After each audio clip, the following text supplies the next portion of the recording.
Hmm. Did you know that fat digestion doesn't really occur in your stomach? What do you mean?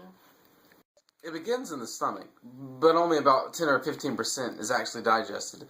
The main part of fat digestion begins with your liver with the production of bile. What's bile? Bile is a green fluid containing minerals, cholesterol, neutral fat, phospholipids, bile, bilirubin, and bile acids. Each of these components aid in fat digestion and absorption. I still really don't understand. Can you show me a model or something? Sure, I have one right over here. Bile begins its journey in the liver. Hepatocytes, cells within the liver, produce bile. Through the bile caniculi and the bile ductils, the bile travels through the liver and eventually forms the common hepatic duct. From there, it joins the cystic duct from the gallbladder and combines to make the bile duct. As it descends towards the small intestine, it joins with the pancreatic duct. From there, the bile is funneled into the duodenum of the small intestine. I thought bile came from the gallbladder. There is bile in the gallbladder, but the gallbladder actually stores and concentrates the bile. Do we digest bile? The bile gets there into the gallbladder by first filling up the bile duct, but then it overflows into the gallbladder. Do we digest bile? Well, about 80% of the bile acids are reabsorbed in the last part of the small intestine, called the ileum. This is how we maintain good cholesterol. Ew. What other organs are involved with fat digestion? If this was the gallbladder, the green stuff would be the bile. Bile is coming from the gallbladder from the bile and through the bile duct.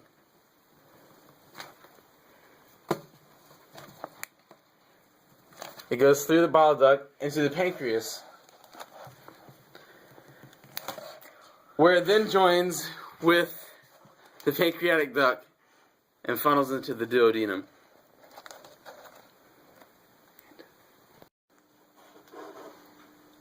Well, the process of fat digestion is complicated. I'll focus on everything that is involved with bile. There's the liver, pancreas, gallbladder, and small intestines. The liver is the largest part of the organ in the body, the largest solid organ in the body. It performs a variety of functions, and one of them, as I mentioned, is producing bile. The pancreas is an endocrine and exocrine organ. Its endocrine function is producing insulin and glucagon. Its digestive function is producing pancreatic juice, a basic solution of sodium carbonate, enzymes, and other electrolytes. Pancreatic juice aids in protecting the duodenum of the small intestine by neutralizing the acidic contents of the stomach. The small intestine, which is actually the longest organ in the body, is divided into three portions: the duodenum, the jejunum, and the ileum. Its function is the absorption of nutrients.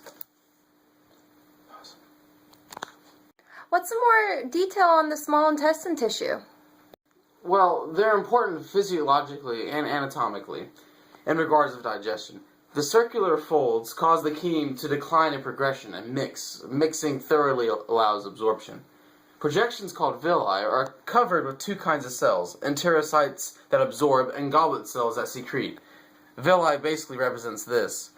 They're string-like projections that come out from the tissue. The fuzzy edges on here would be the microvilli. Villi have lymphatic capillaries called lacteals that absorb lipids. Blood capillaries absorb nutrients. When chyme touches these villi, contact digestion occurs, which is the last part of chemical digestion. Now, how it helps in fat would be like this. Say these are fat globules. Too big to be stuck on the villi, so they won't get absorbed. If they're broken down a little smaller, maybe they would be. These aren't small enough. This process is called emulsification because it separates the fat using hydrophobic and hydrophilic plasma membranes. When it's emulsified enough, then the villi will stay on there.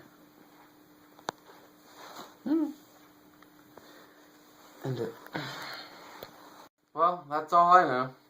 Turn off.